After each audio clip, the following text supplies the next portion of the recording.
Hello dear students, मेरे इस YouTube channel study with Mansi में आप सभी का स्वागत है। मैं हूं मानसी बर्मन और आज हम देखने वाले हैं 1 अक्टूबर से 7 अक्टूबर तक के छत्तीसगढ़ के महत्वपूर्ण करेंट अफेयर्स। इसके अलावा राष्ट्रीय एवं अंतर्राष्ट्रीय करेंट अफेयर्स के भी प्रश्न हम इस वीडियो लेक्चर में देखेंगे, इसलिए इस वीडियो लेक्चर को अंत तक जरूर देखें।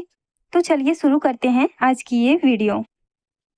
जैसा कि आप सभी जानते हैं कि पीएससी और व्यापम की परीक्षाओं में आजकल कथन आधारित प्रश्न ज़्यादा पूछ रहे हैं, इसीलिए इसी पैटर्न पर करंट अफेयर्स का यह प्रश्न आप लोगों के लिए बनाया गया है। तो चलिए देखते हैं आज का पहला प्रश्न। राष्ट्रीय शिक्षा नीति 2020 के तहत भारत सरकार द्वारा प्रवर्तित उल्लास नव भारत साक्षरता कार्यक्रम के संबंध में सही नहीं है। यहाँ 4 ऑप्शन दिए गए हैं। आपको बताना है कि उल्लास कार्यक्रम के संबंध में option A, B, C, D में से कौन सा कथन सही नहीं है। तो इसका राइट आंसर है ऑप्शन सी। आइए देखते हैं इसकी डिटेल।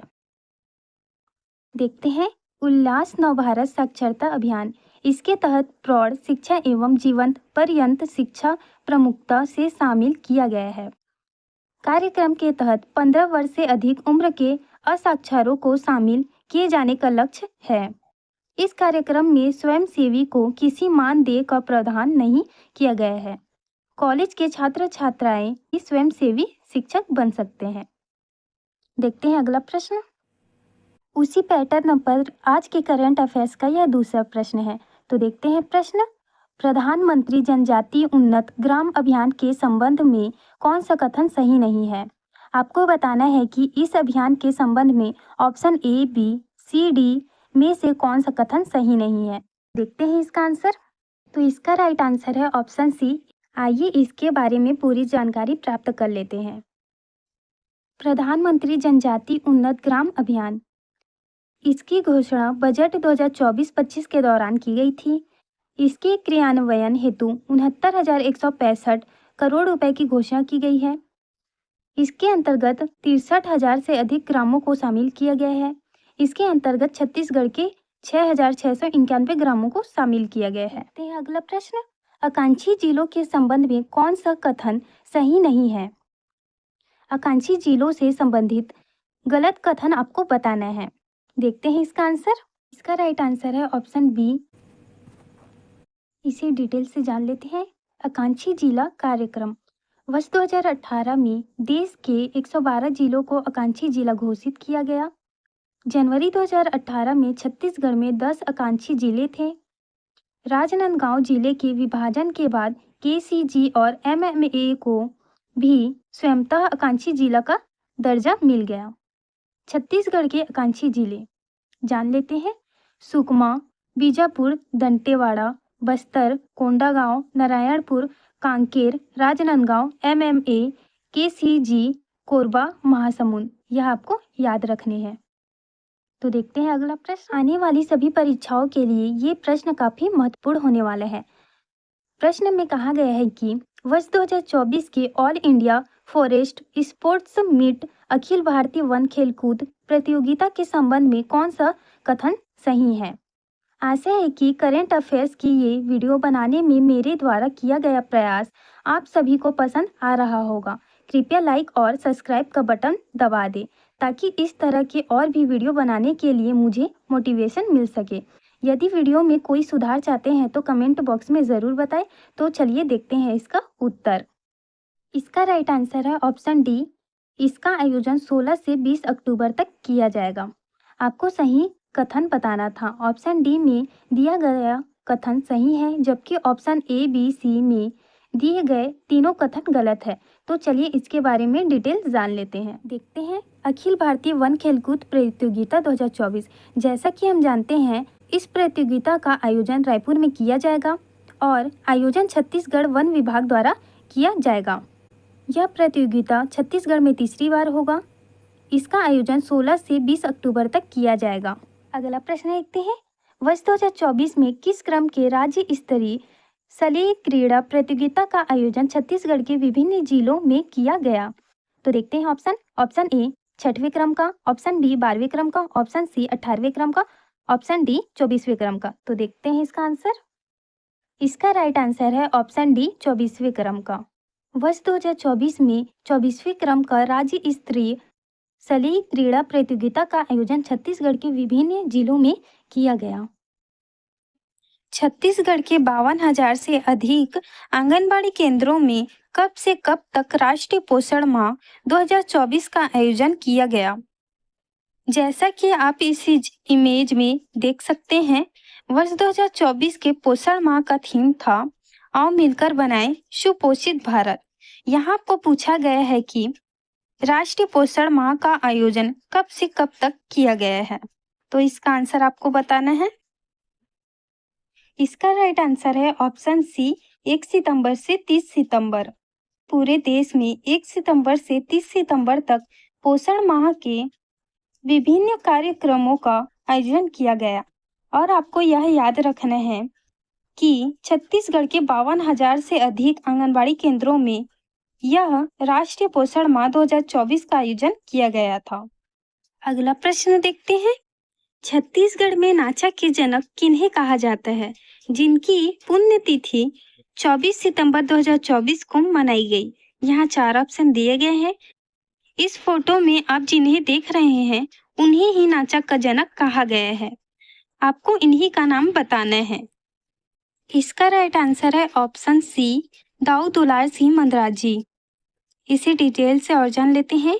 दाऊ दुलार सिंह मंदराजी का जन्म राजनांदगांव रियासत के ग्राम रवेली में वर्ष 1911 में एक संपन्न मालगुजार परिवार में हुआ था।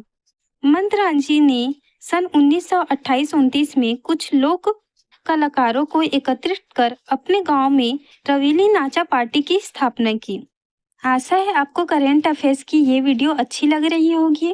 कृपया इस वीडियो को लाइक करें और चैनल को सब्सक्राइब करें। यदि इसमें किसी भी प्रकार की सुधार की आवश्यकता हो तो कमेंट बॉक्स में ज़रूर बताएं। अगला प्रश्न देखते हैं। प्रतियोगिता परीक्षाओं की कोचिंग देने के लिए किस जिला प्रशासन द्वारा नव संकल्प शिक्षण संस्थान आरंभ किया गया है। यहाँ 4 ऑप्शन दिए गए हैं। Option A Rajnandgaon, option B Jashpur, option C Korba, option D Korea. तो देखते हैं इसका आंसर। इसका राइट आंसर है ऑप्शन बी जसपुर। जसपुर जिला प्रशासन द्वारा नव संकल्प शिक्षण संस्थान आरंभ किया गया है। हाल ही में इस संस्थान के 32 विद्यार्थियों ने एक साथ नेट परीक्षा पास की थी, इसलिए यह संस्थान खबरों में आया है। अगला प्रश्न देखते हैं। नियत नीलानार योजना के तहत सुरक्षा कैंपों के कितने किलोमीटर के दायरे वाले गांवों में केंद्र और राज्य सरकार की योजनाओं का लाभ हितग्राहियों तक पहुंचाने की मुहिम चलाई जा रही है। यहाँ फोटो में इसकी डिटेल देख सकते हैं। नियत नीलानार योजना बस्तर संभाग के नक्सल प्रभावित क्षेत्र में 14 नए सुरक्षा कैंप खोले गए हैं। ये टॉपिक बहुत ज्यादा खबरों में बना हुआ है। छत्तीसगढ़ सरकार इस योजना का प्रमुखता से प्रचार कर रही है। इस टॉपिक से एक प्रश्न सितंबर 2024 में हुए फॉरेस्ट गार्ड की एग्जाम में आया था। अन्य परीक्षाओं में भी इस टॉपिक से और भी प्रश्न आने की काफी संभावना है। तो इसका राइट आंसर है ऑप्शन ए 5 किलोमीटर। इसे डिटेल से और जान लेते हैं। नियत नीलानार का अर्थ है आपका अच्छा गांव। यह स्थानीय दंडामी बोली का शब्द है जो दक्षिण बस्तर में बोली जाती है। यह आपको याद रखना है कि दंडामी बोली का शब्द जो है वह दक्षिण बस्तर में बोली जाती है। इस योजना के तहत बस्तर क्षेत्र में सुरक्षा कैंपों के 5 किलोमीटर के दायरे में स्थित गांवों का व्यापक विकास किया जाएगा। अगला प्रश्न देखते हैं। छत्तीसगढ़ का एकमात्र हाथी राहत और पुनर्वास केंद्र किस जिले में स्थित है। Option A Balrampur, option B Raigarh, option C Surajpur, option D Korba. इसका आंसर देख लेते हैं। इसका राइट आंसर है ऑप्शन सी सूरजपुर। छत्तीसगढ़ का एकमात्र हाथी राहत और पुनर्वास केंद्र सूरजपुर जिले में स्थित है। इसे डिटेल से और जान लेते हैं। हाथी राहत और पुनर्वास केंद्र रामकोला। पहला बिंदु देखते हैं।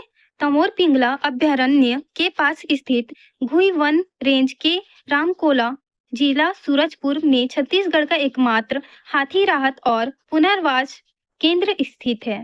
केंद्रीय चिड़ियाघर प्राधिकरण से सैद्धांतिक सहमति के साथ 2018 में यह केंद्र आधिकारिक तौर पर स्थापित किया गया। यह 4.8 हेक्टेयर क्षेत्र में फैला है, जो हाथियों की विशेष देखभाल और मानव हाथी द्वंद्व के प्रबंध के लिए समर्पित है। Akhil Bharatiya police weight lifting championship 2024 के संबंध में कौन सा कथन सही नहीं है? यह प्रतियोगिता कई राज्यों के पुलिस विभाग द्वारा अपने अपने राज्यों में आयोजित किया जाता है। आपको बताना है कि क्या छत्तीसगढ़ पुलिस विभाग द्वारा इस प्रतियोगिता का आयोजन पहली बार किया गया है? क्या इसका आयोजन भिलाई में हुआ है? और क्या इसके उद्घाटन समारोह में मुख्य अतिथि विष्णुदेव साय जी थे? और इस प्रतियोगिता के आयोजन की तिथि क्या थी? तो चलिए देखते हैं इसका आंसर क्या होगा। यहाँ ऑप्शन सी गलत है, अन्य 3 ऑप्शन सही हैं। आइए अब देखते हैं कि इस समारोह के उद्घाटन समारोह में मुख्य अतिथि कौन थे। डिटेल से समझते हैं इसको। Akhil Bharatiya police weight lifting championship 2024 यह इसका प्रथम संस्करण है। इसका आयोजन छत्तीसगढ़ के भिलाई में किया गया। इसके उद्घाटन समारोह में मुख्य अतिथि गृह मंत्री विजय शर्मा थे। इसका आयोजन 23 से 27 सितंबर 2024 तक किया गया। उप मुख्यमंत्री विजय शर्मा को आप इस फोटो में देख सकते हैं। एक बात आपको और बता दूं कि क्योंकि इस खेल का आयोजन छत्तीसगढ़ में पहली बार हुआ है, इसलिए यह तथ्य परीक्षा की दृष्टि से बहुत ही महत्वपूर्ण है। अतः इस चैंपियनशिप से जुड़े चारों बिंदु को जो यहाँ पर लिखे गए हैं उन्हें आप वीडियो पॉज करके याद कर ले, क्योंकि इसके किसी भी एक बिंदु से प्रश्न बनाकर आगामी परीक्षाओं में पूछे जा सकते हैं। प्रश्न, छत्तीसगढ़ में चल रहे येलो लाइन अभियान का संबंध निम्न में से किससे है? यहाँ 4 ऑप्शन दिए गए हैं। ऑप्शन ए, खेतों की मेड़ में सरसों की बुवाई से। ऑप्शन बी, स्कूल के आसपास तंबाकू विक्रय प्रतिबंध से। ऑप्शन सी, सूरजमुखी कृषि को बढ़ावा देने से। ऑप्शन डी, मतदाता जागरूकता रैली से है। तो चलिए देखते हैं इसका आंसर। इसका राइट आंसर है ऑप्शन बी, स्कूल के आसपास तंबाकू विक्रय प्रतिबंध से। येलो लाइन अभियान के तहत स्कूल के आसपास तंबाकू या इससे जुड़े सामान की बिक्री पर प्रतिबंध लगाया जाएगा। आइए देखते हैं इसकी डिटेल से समझते हैं इसको। येलो लाइन अभियान स्कूल कॉलेज के 100 मीटर के दायरे में तंबाकू मुक्त करने चलेगा। येलो लाइन अभियान कोटप्पा अधिनियम के धारा 5 और 6 के अंतर्गत रेलवे स्टेशन, बस स्टेशन, सार्वजनिक स्थान, सभी कार्यालय को धूम्रपान मुक्त करने के लिए समय समय पर शासन द्वारा चालानी कार्यवाही की जाती है। यहाँ पर आप देख पा रहे हैं कोटप्पा लिखा है। इसका फुल फॉर्म होता है cigarette and other tobacco product act. इसी एक्ट या कानून के तहत यह अभियान रायपुर में चलाया जा रहा है। यहाँ फोटो में आप रायपुर कलेक्टर गौरव सिंह को देख सकते हैं, जो इस अभियान संचालन के लिए अन्य अधिकारियों को निर्देश दे रहे हैं। चलिए अगला प्रश्न देखते हैं। बलरामपुर जिले में जाबो कार्यक्रम के अंतर्गत व्यापक स्तर पर जागरूकता अभियान चलाया जा रहा है, जिसका संबंध है। आपको बताना है कि जाबो कार्यक्रम किससे संबंधित है? टीकाकरण से, मतदान से, पोषण से या फिर स्वच्छता से। तो चलिए इसका आंसर देखते हैं। इसका राइट आंसर है ऑप्शन बी, मतदाता जागरूकता से। जाबो कार्यक्रम का संबंध मतदाता जागरूकता से है। आइए इसके बारे में डिटेल से समझते हैं।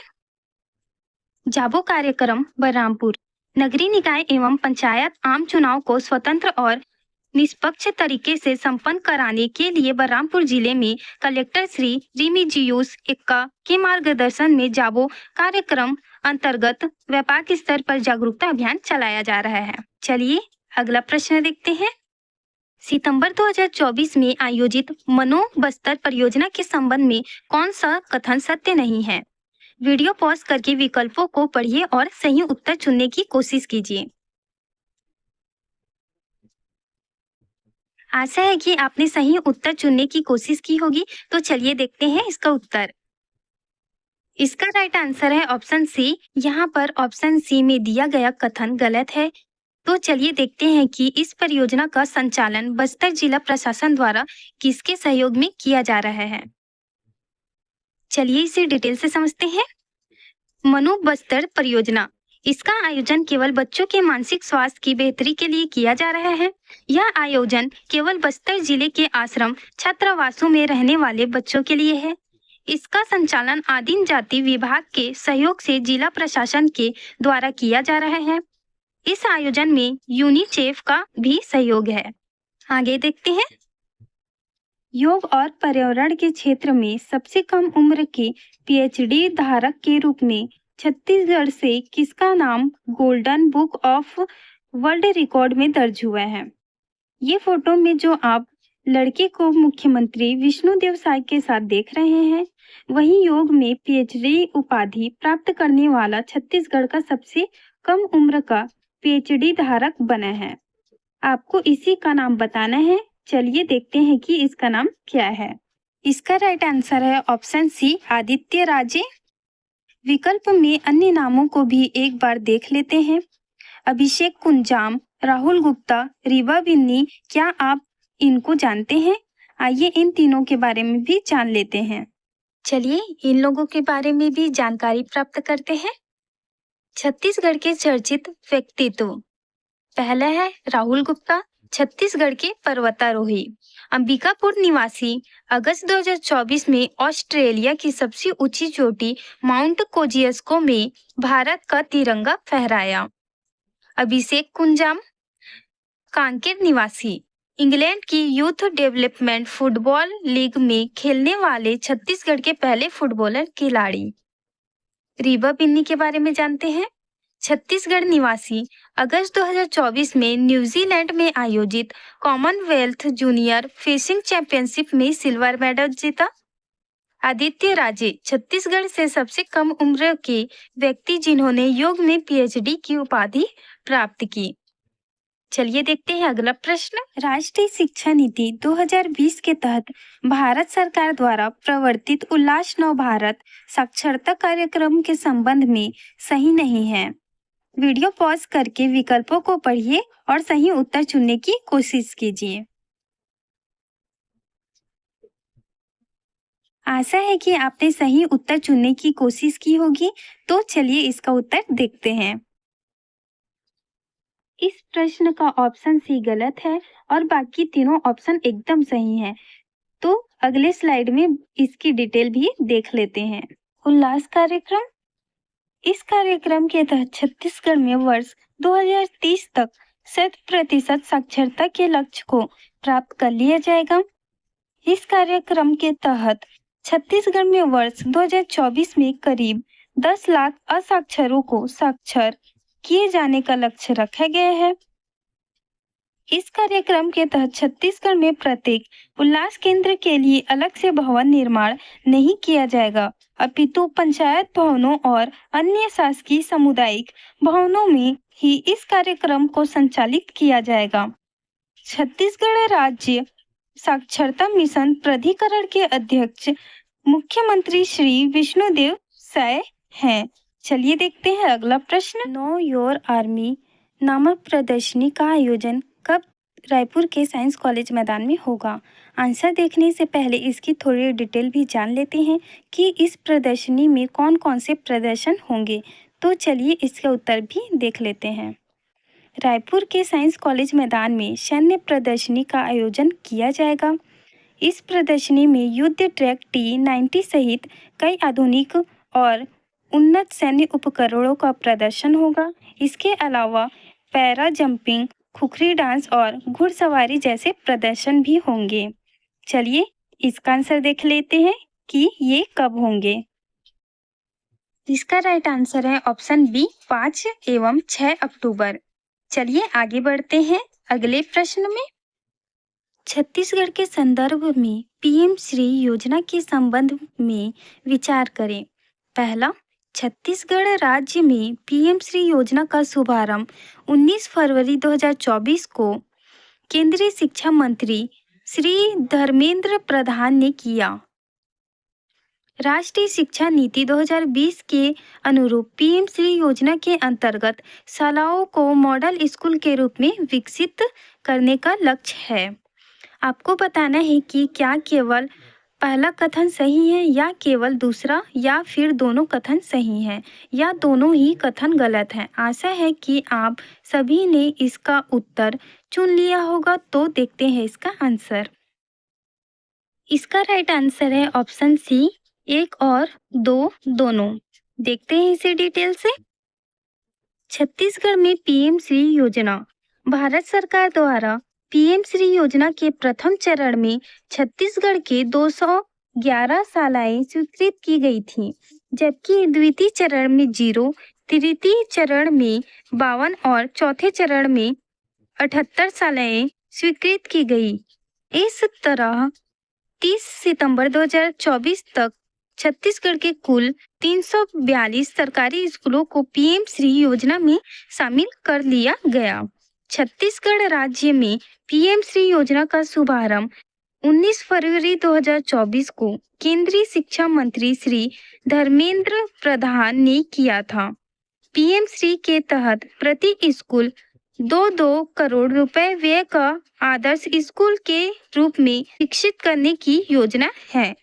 आगे बढ़ते हैं अगले प्रश्न में। बस्तर ओलंपिक का आयोजन कब से कब तक किया जाएगा? बस्तर ओलंपिक हर साल आयोजित किया जाता है, जिसमें बस्तर संभाग के सभी 7 जिले के निवासी भाग ले सकते हैं। प्रश्न में पूछा है कि इसका आयोजन कब से कब तक किया जाएगा, तो देखते हैं इसका आंसर। इसका राइट आंसर है ऑप्शन बी, 1 से 30 नवंबर तक। विकास खंड स्तरीय प्रतियोगिता 1 से 10 नवंबर, जिला स्तरीय प्रतियोगिता 10 से 22 नवंबर, संभाग स्तरीय प्रतियोगिता 25 से 30 नवंबर। प्रतियोगिताओं को 2 आयु वर्गों में विभाजित किया गया है। पहला 14 से 17 वर्ष तक तथा दूसरा 17 से अधिक। आपको बताना है कि जल जगार महोत्सव के संबंध में कौन सा कथन सही नहीं है। उम्मीद है कि आपने अपना उत्तर चुन लिया होगा। देखते हैं इसका आंसर। ऑप्शन डी में दिया गया कथन सही नहीं है और प्रश्न में भी यही पूछा गया था कि कौन सा कथन सही नहीं है, इसलिए इस प्रश्न का सही उत्तर ऑप्शन डी होगा। अन्य तीनों कथन बिल्कुल सही हैं। आइए इसे डिटेल से जान लेते हैं। 2 दिवसीय जल जगार महोत्सव 5 व 6 अक्टूबर को आयोजित किया जा रहा है। इसका आयोजन धमतरी के गंगरेल बांध के निकट किया जा रहा है। गंगरेल बांध को रविशंकर जलाशय भी कहा जाता है। लोगों में जल संरक्षण के प्रति जागरूकता बढ़ाने के लिए यह आयोजन किया जा रहा है। देखते हैं अगला प्रश्न। वर्ष 2024 के स्वच्छता पखवाड़ा का थीम सॉन्ग क्या है? जैसा कि आप इमेज में देख सकते हैं कि छत्तीसगढ़ के उप मुख्यमंत्री अरुण साव जी द्वारा स्वच्छता पखवाड़े की थीम सॉन्ग को सितंबर माह में लॉन्च किया गया। आपको बताना है कि इन 4 ऑप्शन में से स्वच्छता पखवाड़ा का थीम सॉन्ग कौन सा होगा। तो चलिए देखते हैं इसका आंसर। इसका राइट आंसर है ऑप्शन ए, स्वच्छता परमो धर्मः। स्वच्छता परमो धर्म को इसका थीम सॉन्ग बनाया गया है। आइए देखते हैं अगला प्रश्न। आपको बताना है कि सर्वश्रेष्ठ पर्यटन ग्राम प्रतियोगिता 2024 के संबंध में कौन सा कथन सही नहीं है। तो चलिए देखते हैं इसका उत्तर। ऑप्शन ए में दिया गया कथन सही नहीं है और प्रश्न में भी यही पूछा गया था कि कौन सा कथन सही नहीं है, इसलिए इस प्रश्न का सही उत्तर ऑप्शन ए होगा। अन्य तीनों कथन बिल्कुल सही हैं। आइए देखते हैं इसकी डिटेल। इस प्रतियोगिता और पुरस्कार समारोह का आयोजन पर्यटन मंत्रालय द्वारा किया गया था। बस्तर के ढूढ़मारस गांव को एडवेंचर टूरिज्म में अच्छे प्रदर्शन हेतु पुरस्कृत किया गया और चित्रकूट को समुदाय आधारित पर्यटन में अच्छे प्रदर्शन हेतु पुरस्कृत किया गया। आगे बढ़ते हैं अगले प्रश्न में। हाल ही में आयोजित कार्यक्रम में छत्तीसगढ़ के गणेश राम सिदार और संतोष देवांगन को बेस्ट अचीवर का पुरस्कार मिला। इस संबंध में निम्न में से कौन सा कथन सही नहीं है। वीडियो पॉज करके विकल्पों को पढ़िए और सही उत्तर चुनने की कोशिश कीजिए। आशा है कि आपने सही उत्तर चुनने की कोशिश की होगी। तो चलिए देखते हैं इसका सही आंसर। ऑप्शन ए में दिया गया कथन सही नहीं है और प्रश्न में भी यही पूछा गया था कि कौन सा कथन सही नहीं है, इसलिए इस प्रश्न का सही उत्तर ऑप्शन ए होगा। अन्य तीनों कथन बिल्कुल सही हैं। आइए इसे डिटेल से जान लेते हैं। गणेश राम सिदार और संतोष देवांगन को बेस्ट अचीवर का पुरस्कार। पहला बिंदु देखते हैं। इस कार्यक्रम का आयोजन केंद्रीय रेशम बोर्ड की स्थापना के 75वें वर्षगांठ पर किया गया था। यह कार्यक्रम दिल्ली में आयोजित किया गया था। यह पुरस्कार सेरीकल्चर के क्षेत्र में दिया गया। ये दोनों पुरस्कार प्राप्तकर्ता सारंगढ़ जिले के निवासी हैं। आइए आगे बढ़ते हैं। आगे देखते हैं राष्ट्रीय एवं अंतर्राष्ट्रीय करंट अफेयर्स। प्रश्न देखते हैं। केंद्र सरकार द्वारा इनमें से किस वस्तु के न्यूनतम निर्यात मूल्य को समाप्त किया गया है? ऑप्शन ए प्याज, ऑप्शन बी गेहूं, ऑप्शन सी बासमती चावल, ऑप्शन डी कश्मीरी सेब। यहाँ आपको पूछा गया है कि कौन सी वो वस्तु है जिसका न्यूनतम निर्यात मूल्य को समाप्त किया गया है और उसे हम किसी भी मूल्य में निर्यात कर सकते हैं। तो देखते हैं। इसका राइट आंसर है ऑप्शन सी बासमती चावल। देखते हैं इसका डिटेल। ऐसा सबसे कम मूल्य जिस पर किसी वस्तु का निर्यात किया जाता है न्यूनतम निर्यात मूल्य कहलाता है। बासमती चावल का न्यूनतम निर्यात मूल्य $950 प्रति टन था। भारत का कोई भी व्यापारी इस मूल्य को कम मूल्य पर बासमती चावल का निर्यात नहीं कर सकता था, लेकिन न्यूनतम निर्यात मूल्य का प्रतिबंध हटाने के बाद अब भारत के व्यापारी बासमती चावल को किसी भी मूल्य में निर्यात कर सकते हैं। अगला प्रश्न देखते हैं। नए कराधान विनियमों के तहत कितने तक की सालाना आय पर कोई टैक्स नहीं लगेगा? Option A 5 lakh, option B 7 lakh, option C 10 lakh, option D 15 lakh. तो देखते हैं इसका आंसर। इसका राइट आंसर है option B 7 lakh.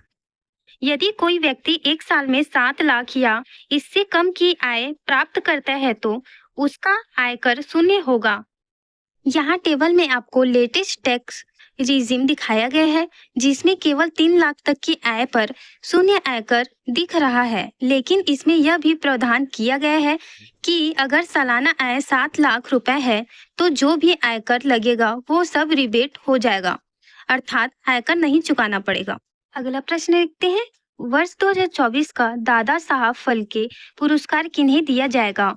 Option A Rajinikanth, option B Asha Parekh, option C Rekha, option D Mithun Chakraborty. यहाँ आपको पूछा गया है कि 2024 का दादा साहब फाल्के पुरस्कार किस एक्टर को दिया जाएगा? तो देखते हैं इसका आंसर। इसका राइट आंसर है ऑप्शन डी मिथुन चक्रवर्ती। 2024 का दादा साहब फाल्के पुरस्कार मिथुन चक्रवर्ती को दिया जाएगा। पहला दादा साहब फाल्के पुरस्कार अभिनेत्री देविका रानी को 1969 में प्राप्त हुआ था। अगला प्रश्न देखते हैं। भारत भर के प्रमुख शहरों को जोड़ने के लिए किस नए एयरलाइन की शुरुआत 2024 में की जाएगी? इस एयरलाइन की शुरुआत उत्तर प्रदेश से की जाएगी। आपको इस एयरलाइन का नाम बताना है। तो देखते हैं इसका आंसर। इसका राइट आंसर है ऑप्शन ए संघ एयरलाइन। भारत भर के प्रमुख शहरों को जोड़ने के लिए संघ एयरलाइन की शुरुआत 2024 में की जाएगी। अगला प्रश्न देखते हैं। वर्ष 2024 में सितंबर से नवंबर तक पृथ्वी की परिक्रमा करने वाले क्षुद्र ग्रह का क्या नाम है?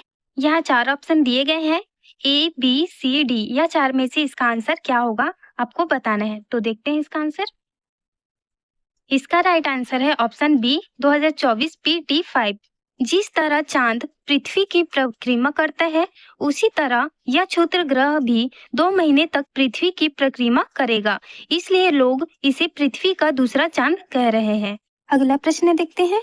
आंगनबाड़ी केंद्रों में राष्ट्रीय पोषण माह 2024 के दौरान किस आयु वर्ग के बच्चों में पोषण बढ़ाने का कार्य किया गया? यहाँ 4 ऑप्शन दिए गए हैं, तो इसका आंसर देखते हैं। इसका राइट आंसर है ऑप्शन सी 0 से 6 वर्ष।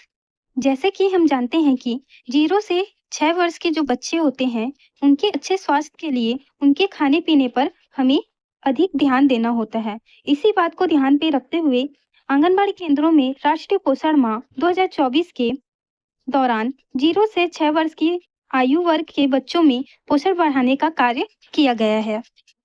अगला प्रश्न देखते हैं। भारत ने वैश्विक नवाचार सूचकांक 2024 में कौन सा स्थान हासिल किया है? यहाँ इमेज में आप टॉप 10 देशों के नाम देख सकते हैं। इस सूचकांक में पहले रैंक पर स्विट्जरलैंड, दूसरे पर स्वीडन और तीसरे रैंक पर अमेरिका है। आपको बताना है कि इस सूचकांक में भारत का रैंक कितना है। इसका राइट आंसर है ऑप्शन डी, 39वां क्रम। भारत ने वैश्विक नवाचार सूचकांक 2024 में 39वां क्रम हासिल किया है। इसे डिटेल से और जान लेते हैं। वैश्विक नवाचार सूचकांक ग्लोबल इनोवेशन इंडेक्स 2024। भारत ने वैश्विक नवाचार सूचकांक 2024 में 39वां स्थान हासिल किया है। जेनेवा स्थित विश्व बौद्धिक संपदा संगठन नामक संगठन द्वारा सूचकांक को जारी किया, जिसमें कुल 133 देश शामिल हैं। भारत इस इंडेक्स में पिछले साल यानी कि 2023 में 40वें स्थान पर था। अगला प्रश्न देखते हैं। एशियाई सर्वोच्च लेखा परीक्षा संस्थानों के संगठन के अध्यक्ष कौन बने हैं? यहाँ 4 ऑप्शन दिए गए हैं। इसका राइट आंसर है ऑप्शन बी, गिरीश चंद्र मुर्मू। यहाँ फोटो में जो दिखाया गया है यही गिरीश चंद्र मुर्मू जी हैं। गिरीश चंद्र मुर्मू भारत के CAG अर्थात नियंत्रक एवं महालेखा परीक्षक भी हैं। विकल्प में दिए गए नामों के बारे में भी जान लेते हैं। 9 नियुक्तियां 2024। अनिल कुमार लोहाठी जून 2024 में telecom regulatory authority of India के नए अध्यक्ष। राकेश रंजन कर्मचारी चयन आयोग के नए अध्यक्ष। TV सोमनाथन भारत के नए कैबिनेट सचिव। गिरीश चंद्र मुर्मू एशियाई सर्वोच्च लेखा परीक्षा संस्थानों के संगठन के नए अध्यक्ष। यह बहुत ही महत्वपूर्ण है, इसे आप जरूर याद रखें।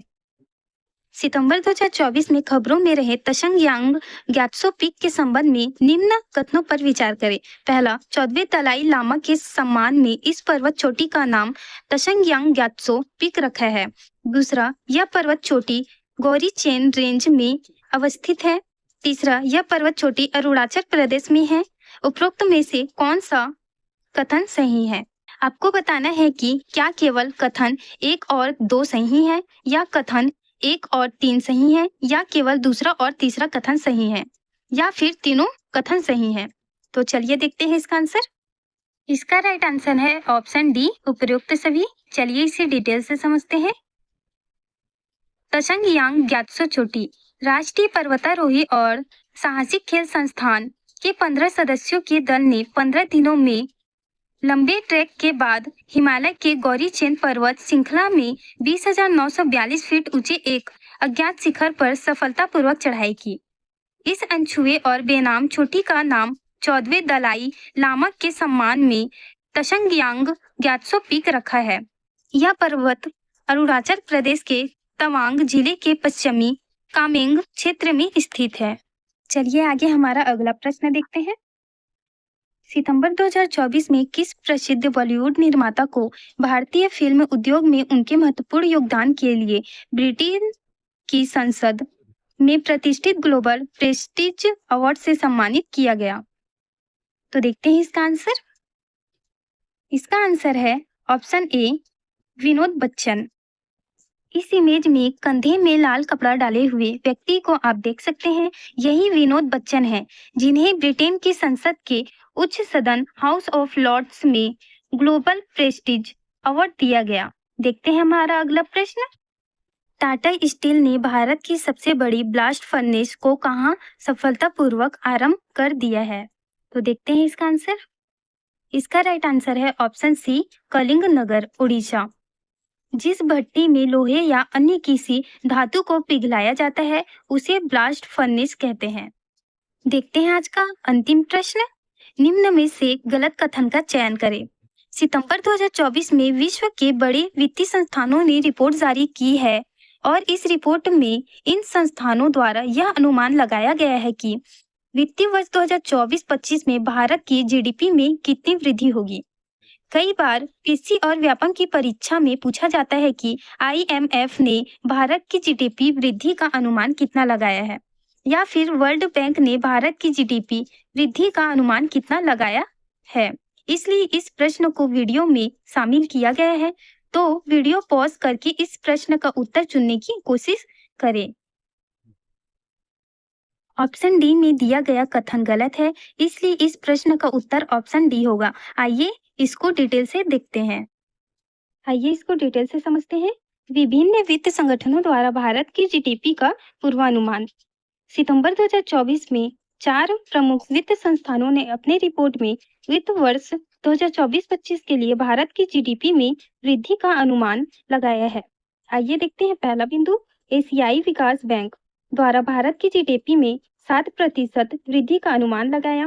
एशियाई विकास बैंक का मुख्यालय मनीला, फिलीपींस में है। इसकी स्थापना 1966 में हुई।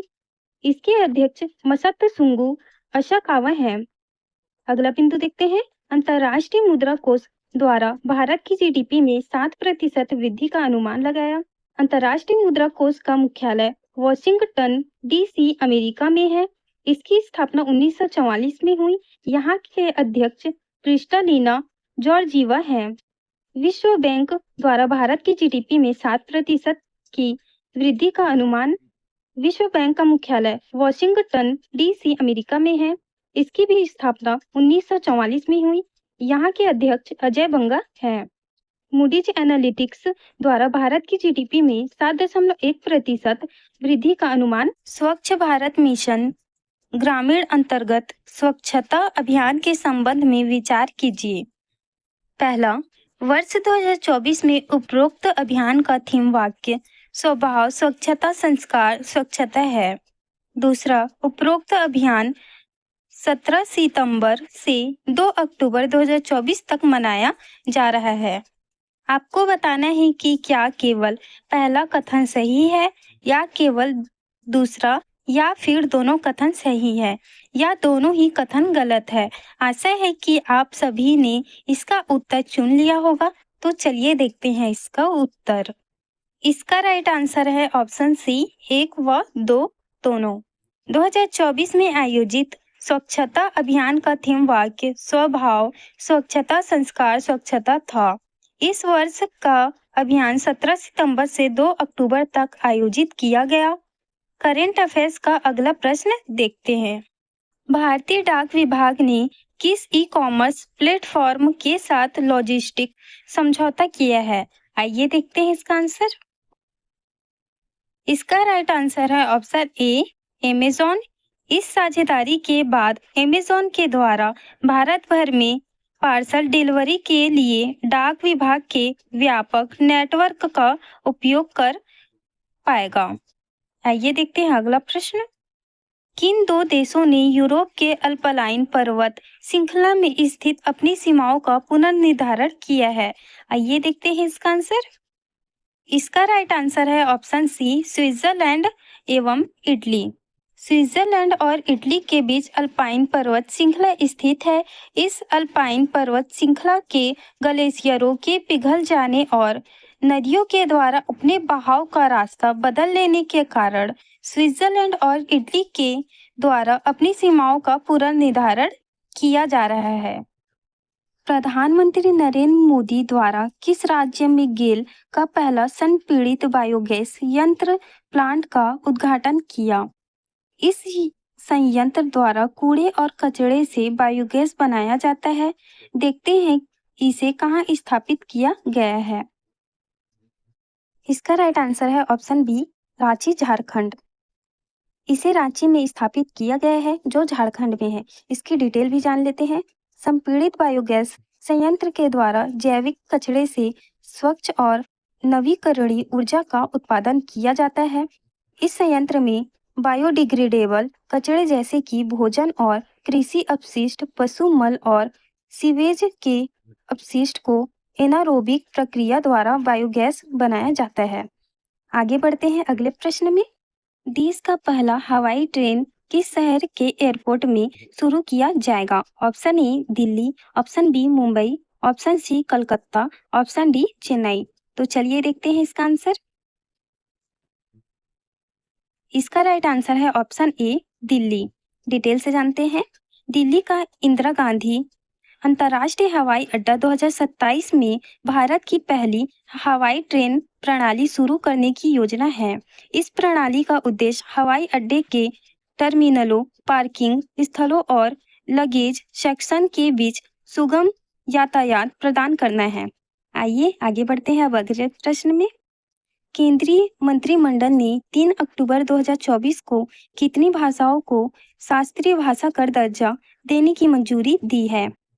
ऑप्शन ए 2 भाषाओं को, ऑप्शन बी 3 भाषाओं को, ऑप्शन सी 4 भाषाओं को, ऑप्शन डी 5 भाषाओं को। आगे देखते हैं इसका आंसर। इसका राइट आंसर है ऑप्शन डी 5 भाषाओं को। इसे डिटेल से जान लेते हैं। केंद्रीय मंत्रिमंडल ने 5 भारतीय भाषाओं मराठी, पाली, प्राकृत, असमिया और बंगाली को शास्त्रीय भाषा का दर्जा देने की मंजूरी दे दी है, जिससे भारत में शास्त्रीय भाषाओं की संख्या बढ़कर 11 हो गई है।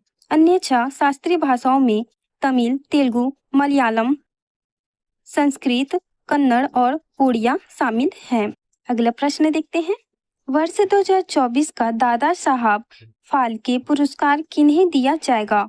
Option A Rajinikanth, option B Asha Parekh, option C Rekha, option D Mithun Chakraborty. तो देखते हैं इसका आंसर। इसका राइट आंसर है ऑप्शन डी मिथुन चक्रवर्ती। पहला दादा साहब फाल्के पुरस्कार अभिनेत्री देविका रानी को 1969 में प्राप्त हुआ था। देखते हैं अगला प्रश्न। वर्ष 2024 में सितंबर से नवंबर तक पृथ्वी की परिक्रमा करने वाले क्षुद्र ग्रह का नाम क्या है? इसका आंसर आपको कमेंट बॉक्स में बताना है। अगर आपको यह वीडियो अच्छा लगा हो तो प्लीज़ लाइक करें और अपने फ्रेंड्स के साथ भी शेयर करें। कृपया मेरे चैनल को सब्सक्राइब करें ताकि इस चैनल में आने वाली सभी महत्वपूर्ण वीडियो आपको मिल सके और मेरे चैनल को ऐसे ही सपोर्ट करते रहिए। Thank you for watching.